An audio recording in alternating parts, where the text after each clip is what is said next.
Good morning. It is Friday, June 28th at 10:46 a.m. Hope you're doing great. Hope your week is ending out well. Central Indiana has been dialing up the perfect weather the last few days. I've been out enjoying it with my wife. Played some pickleball. My kids are at camp. Can't get better than that. So we're enjoying a Southern California type of couple of days here in Indiana.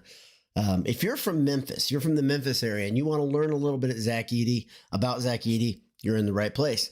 If you're a Purdue loyalist, you know you're in the right place already. You know you're where you need to be. Let me introduce myself. I'm Boiler Dowd. If you are from Memphis, if you are an NBA fan, and you want to get a different view than the national media is giving you about Zach Edey, we've got it here. We've watched Zach Edey play a lot. I've talked about Zach Edey as a player a lot. I'm a massively biased fan of Zach Edey, but I think the Memphis Grizzlies absolutely got the right pick. I'm a fan of certain areas of the NBA. I don't love everything about the NBA right now. I've been very open about that. One thing I can tell you is the concept of a big three seems to be about perfect with Zach Edey being added to the mix in Memphis. So Purdue fans, let me tell you something. If I say the words gritty, determined, and unshakable, I think you would probably think of Zach Edey. You would think about the way he approached this season in the wake of what happened last year, or 2 seasons ago, I guess now. You'd think about a guy who didn't back down from anybody. You'd think about a player with a tremendous work ethic who set the tone for the rest of his team. But the Memphis fans that are watching right now, they know gritty, determined, and unshakable. Those are the things that define Memphis. That's kind of the motto of the city. And just like Edey seems to be the perfect fit for that city, the perfect fit for those words, those descriptors, he is the perfect fit for the Memphis Grizzlies. If you didn't get a chance to watch Chris Klieman, the Grizzlies GM, talk about the pick of Zach Edey, I've got some info here, and I've got my synopsis of what I saw and the things that really stood out. The main thing that stood out I'll talk about last as I go through these things. But the first things that he said were also good. He said the draft went perfectly. It went exactly the way they wanted to, in spite of the fact that there were rumors that Memphis was trying to trade up to get Klieman from UConn. Before I dig in any further, thank you to our friends at AJ's in West Lafayette. If you don't know it, AJ's catered Zach's draft party at Coach Paint's house. If it's good enough for those guys, it's good enough for you. Head to AJ's when you're on campus the next time. Go right to the fire station and then get yourself something delicious and a pint, and enjoy the best staff on campus or just off campus. Also, if you are in need of a Purdue hat, t-shirt, sweatshirt, whatever, and you're a Grizzlies fan, and you're like, I want something to show that I'm a big Zach Edey guy, you should probably go over to homefieldapparel.com. Enter Boiled23 at checkout. You'll get 15% off. But they got a hat. It's a new old hat, a retro hat with the last real train on it that I really like a lot. It's a retro look. It's two-tone, kind of a cream or natural color with a black bill. Train's coming at you. Looks really, really good, and it's more my style. I don't like the Nike train as much, the one that they designed for Purdue. And if you're a couple years older, you may like it too. And if you're young, this is the 90s retro stuff. It's big right now. So head over to Home Field Apparel and you'll be happy.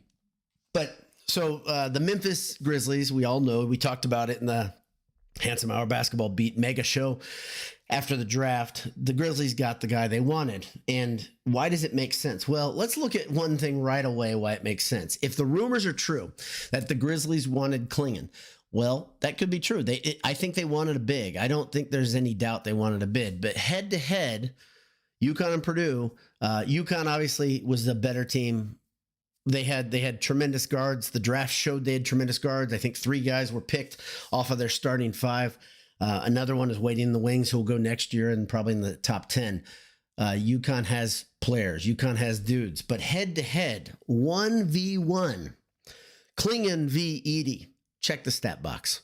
And if you want to, go watch the video, go watch the film and see who got the better of the other one. And I know everybody talks about the genius of Hurley for going one-on-one and letting Edey get his. It's a good point in one way in that it helped the team win. That's why you coach. You coach the team to get championships. And if you look at the rest of the 4 awfully tough matchups for Purdue, you have, like I said, at least 2 absolute thoroughbreds of guards, right? Going against Purdue's young guys that were a little bit undersized compared to UConn's. But Klieman's a pro. Everybody knows he's a pro. He went to he got picked higher than Edey when they went head to head, which is what's going to happen in the NBA. There's not going to be double teams on Edey in the NBA because John Morant and Jaren Jackson, you can't leave them open. So they're not going to double team on Edey like he's been accustomed to playing against for the last 2-3 years.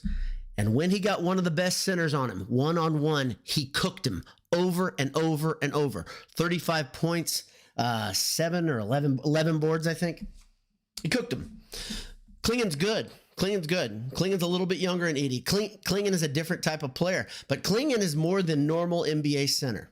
Is that foreshadowing for what's going to come in Memphis? I think so. If teams decide they're going to double and drop down into him, Jaren Jackson's going to be free to do his thing. If they decide they're going to play help side defense and bring a guard to drop in there, you're going to free up John Morant. I mean, to me, this is a brilliant pick because it creates the big 3 idea right in Memphis. Zach Edey's a perfect fit. He's a perfect fit. And one thing that Klieman said was Jaren Jackson thrives playing a roam style of defense. Well, he needs a guy behind him who's going to protect the rim. Well, that sounds familiar, doesn't it? Zach Edey can protect the rim. And one thing that Memphis fans may not know is that Zach Edey was coached by Painter to never foul out of games. He averaged 2 fouls a game. He was not coached to come out and go for block shots unless it was absolutely imperative and the last line of defense. In the pros, it's going to be different. He's going to be allowed to have 6 fouls now, and he's going to go play guys, and he's playing them one-on-one. He's going to do very well. Look at Edey versus the guys in the draft that were legit big men. Look at the head-to-head competition. Look at what he did against guys that are a year behind him. Look at what he did in the best big men conference in America. Zach Edey was clearly the best on top of those guys. He played 7-footers. He played agile guys, and he showed it every night that he is the best player on the court. I have a hard time to this day understanding why any of the NBA scouts said this guy is not going to succeed in the NBA. And it showed on draft day. He dropped to 9th.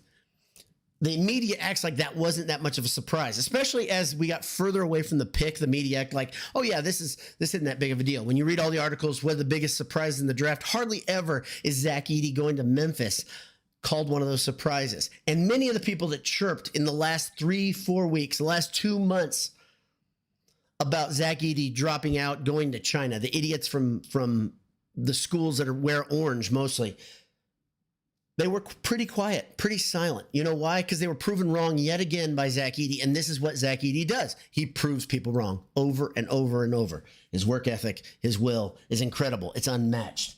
Let's see. One other thing.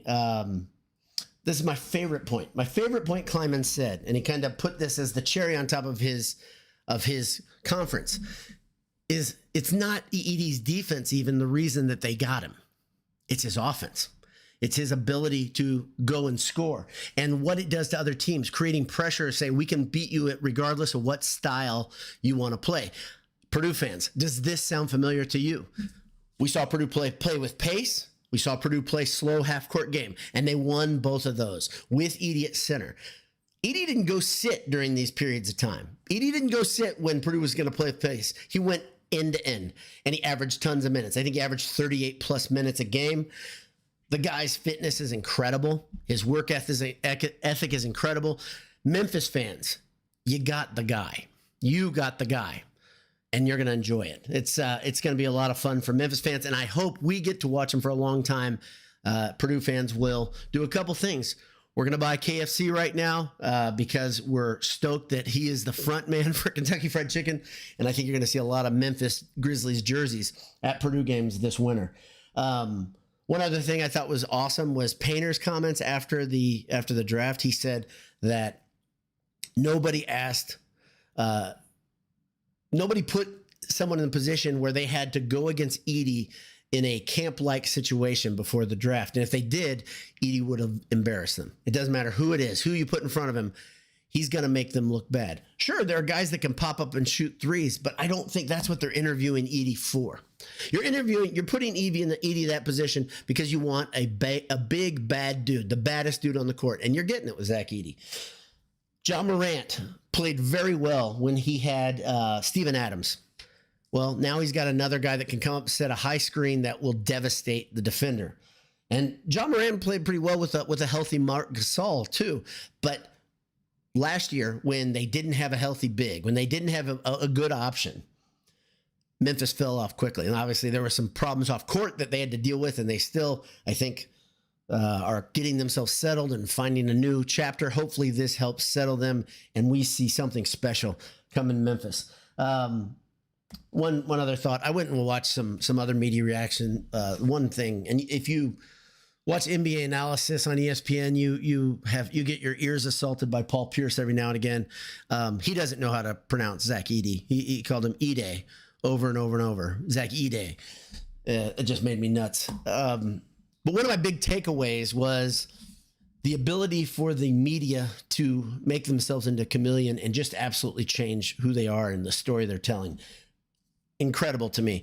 We heard for weeks that, and Anish talked about this on the Handsome Hour, how there's a massive disconnect between NBA GMs and the media and the story they tell. The good GMs keep things quiet, keep it close to their vest.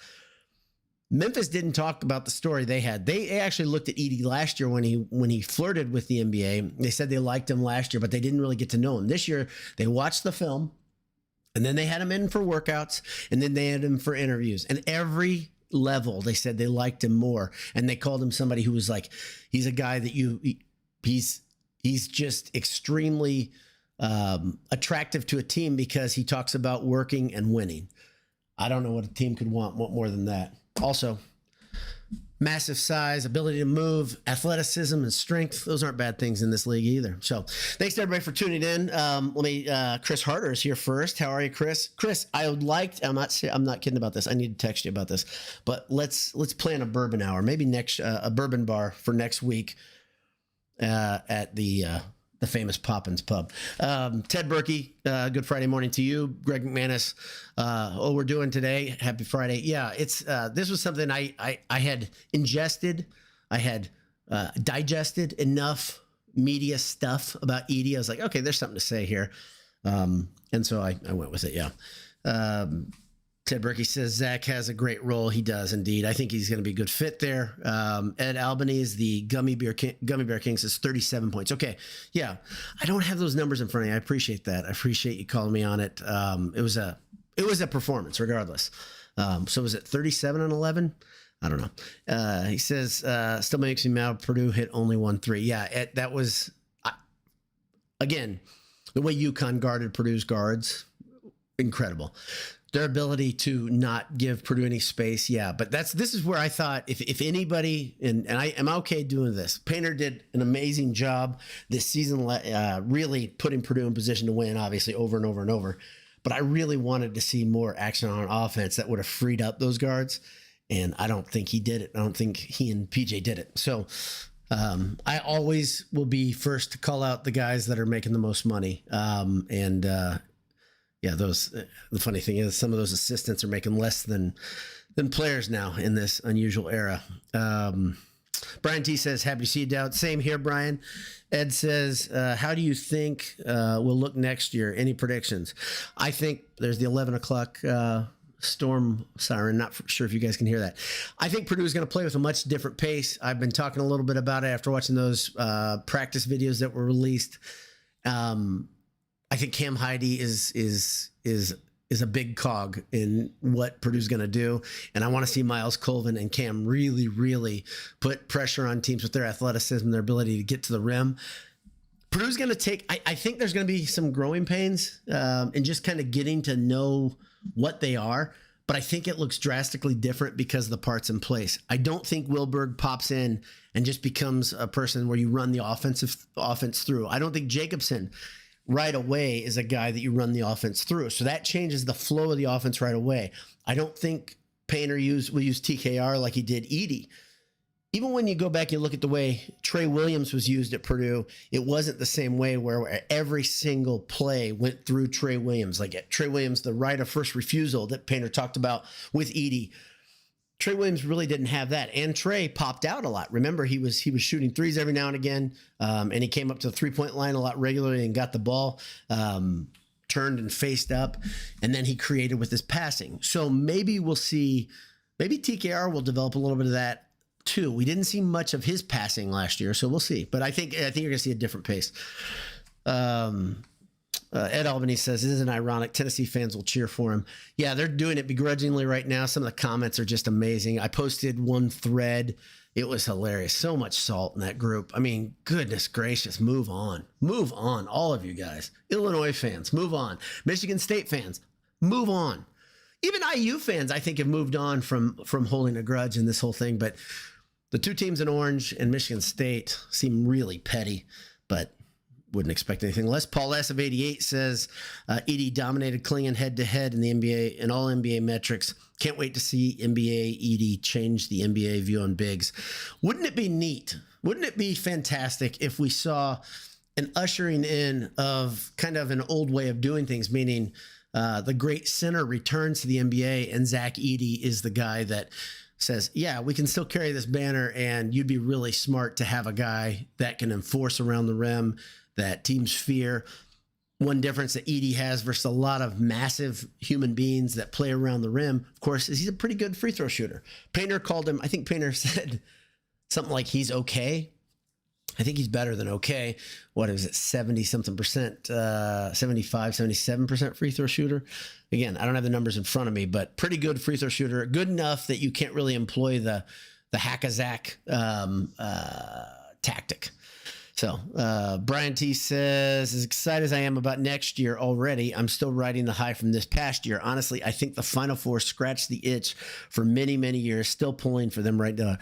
Yeah, so I'm exactly the same as you, Brian, in that my critical nature of what next year's team will be is not going to be kicked in for a while, just because I'm still enjoying the fact that people say when Purdue went to the national championship game. That's such a thrill for me still. I know I seem like, and UConn fans have given Purdue a hard time. I don't care about giving Purdue a hard time for going to the national title. The fans that are doing that don't know college basketball, don't know history very well. They don't understand what this meant to Purdue. Granted, UConn is absolutely on the top of the mountain of college basketball. I'm not taking anything away from them. They've tried to take this away from us. And there's nothing you can take away from Purdue fans. I think every Purdue fan I know is in that position, Brian, where you're like, yeah, let's marinate in this just a little bit longer because it was pretty damn enjoyable. Ted Berkey says, Yahoo said this was the worst draft pick of all time. Well, good. I'm glad somebody's at least sticking to their guns, and I look forward to Yahoo doing the same shit they always do, which is just spouting off. And they do it in sports, and they do it in culture, and they do it in politics. Yahoo News front page is as bad as any place in the world. Thanks for giving me an excuse to spout off a little bit of my own there. But Yahoo News sucks.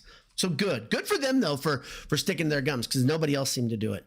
Todd Singer says worse than Darko Milicic. Yeah, there's a great video out there. That draft, you had LeBron and Wade and Melo and another Bosh, all picked, and Darko picked in front of obviously three of those four.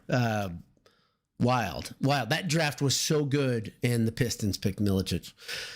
I don't know. Was he in the league 3-4 years and hardly played at all? If that, 3 or 4 years. Ted Berge says Memphis fans responded that it wasn't even the worst draft pick in Memphis history. Well, it's not. It's not. Tark Shark says, I too am a Tark Shark for 1 year, by the way. Looking forward to that Edey matchup. The Ivy Edey matchup. Yeah, that'll be fun. That's happened a couple times in the last few years. I'm trying to think of what the last one was. There was a game. No, I'm not going to do it. My brain won't get there. I don't watch enough NBA basketball. And full confession, you guys know that. But if there are any Memphis fans here, I'm talking from a perspective of a guy who used to like the NBA and loves Purdue, obviously. So yeah, but I love seeing Purdue Purdue players on the court. If a guy can succeed in the next level, obviously I want him there. Rolette Boiler says the Vol killer in Tennessee, how apropos. Yeah, that's the way he closed out that game. Jay was talking about that the other day. The block shot on Connect, who also is now a very rich man in the NBA, who got picked well below. I got to tell you guys something. If you guys don't know the story, by the way, if you don't know the story of Duke center and his girlfriend, who was picked, he was picked 32nd. He had the disappointing first day. I highly suggest you do some research. It's bizarre, and from every source I can find, it's absolutely crazy. That was my biggest takeaway from Trapowski and the weirdness around his story. Holy moly, I was so right about this guy being a jellyfish of a dude, but goodness gracious, look up Kyle Filipowski girlfriend story. Just look it up. It's wild. That's maybe my biggest takeaway from the NBA draft. So yeah, I was right on that guy. Nailed that one. I don't toot my own horn very often, but yeah, I was right on that one.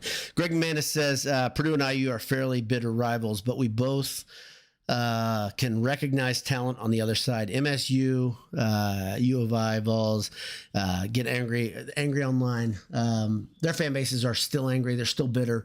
Like I said, I think Purdue fans are so level-headed because we've been on the business side of so many games, especially in March. And we're not illogical, especially the older ones of us. Like that's the funny thing. The culture changed a lot this year for the better. This is now a generational thing where you're like, okay, you go to Purdue games. My son, who is going to be a freshman, the difficulty of getting student tickets at Purdue, guys, girls, if you don't know it, it's crazy. It's so much different than it was. And Purdue was damn good in the late 90s, and we got tickets to every game. If you applied for them, you pretty much got them. I had them all 4 years, every game. And I went to every game. I think I probably missed one game in 4 years. But it's different now. Those kids, they don't get many games, especially as freshmen. And yeah, I'm going to try to rectify that a little bit for LBD. Let's see. Ed Albany says, I see the fight is on for next year recruits. Have you heard anything? Yeah, so I've been watching it with one eye, but if you know anything about my thoughts on recruiting, I stay away from it. And I'm going to stay away from it even more now in the wake of what just happened with the catching saga. I want guys that want to be at Purdue. That's a big thing. And that Sisley guy, Trent Sisley, I'd like him to come to Purdue. Obviously, I think he'd be great. And there's a couple other guys that I think will be really, really good fits. But you know what? Matt Painter has the ability for falling into the right guy because his assessments are deeper than just one or two guys. And he learned years ago when he missed on a couple and he was left with a class that didn't have any strength, that you don't just use stars as your measuring stick. You also use those interviews and those conversations of what this kid wants, how hard they work. Can they score? That's been a big deal. Recruiting shooters, recruiting guns, guys that they can shoot and they're ready to shoot. And they have the mentality that if they're left with the ball in their hands at the end of the shot clock, they're going to score, and they can score. But the defense, to me, that comes from guys that have effort. And I'm sure Painter has this as a formula and he understands exactly what he's doing now, but it took him some time to figure that out. If Purdue misses on somebody, have faith. There's another guy behind him that Painter will go get. That'll be good.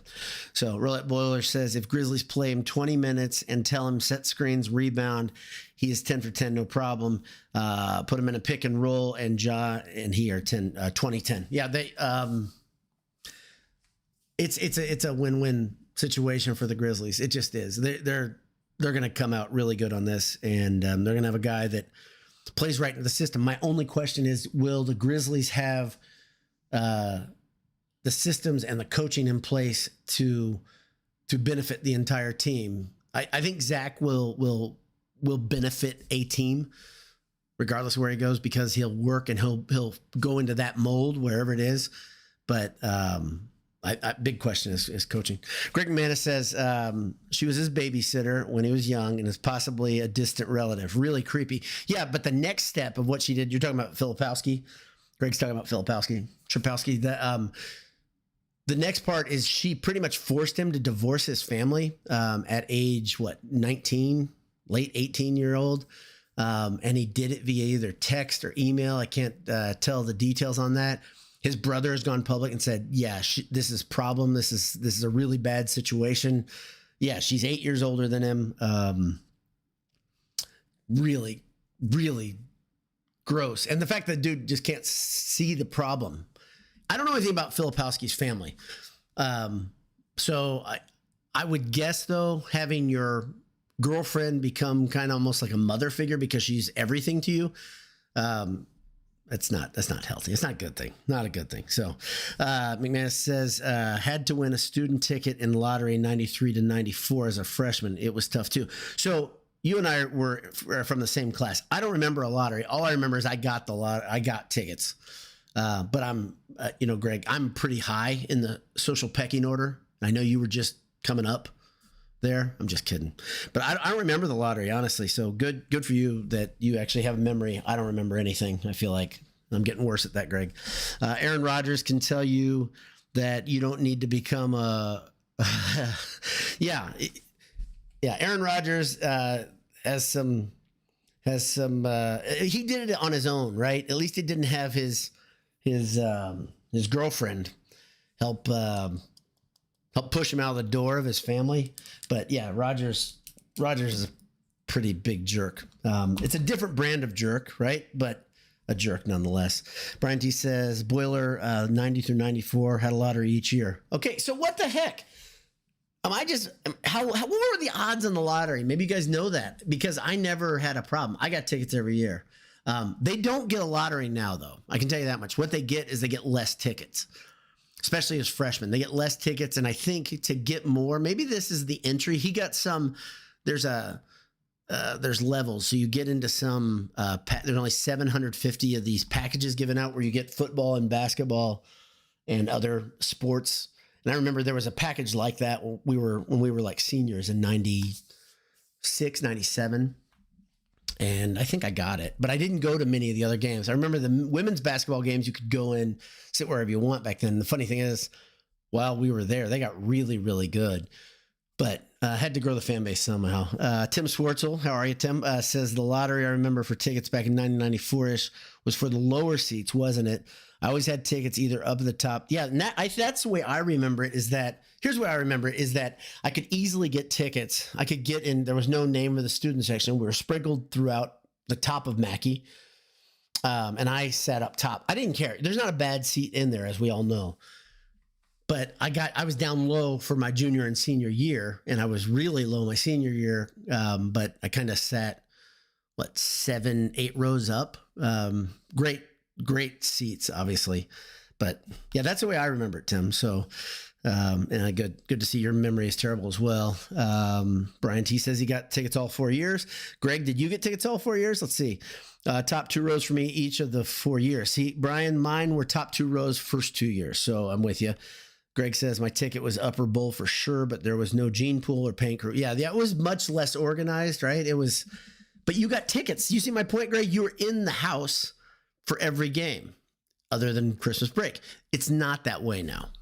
I'll know more. My son isn't the greatest communicator with his parents, but I do know that the tickets are different now. And if you're a current student, sound off in the comments. I'd love to hear it. If you've been around for a couple years, you probably have even better knowledge. But if you're an incoming freshman like LBD, you know that this is not a slam dunk like it used to be. You're not going to even be in the arena up in the top rows.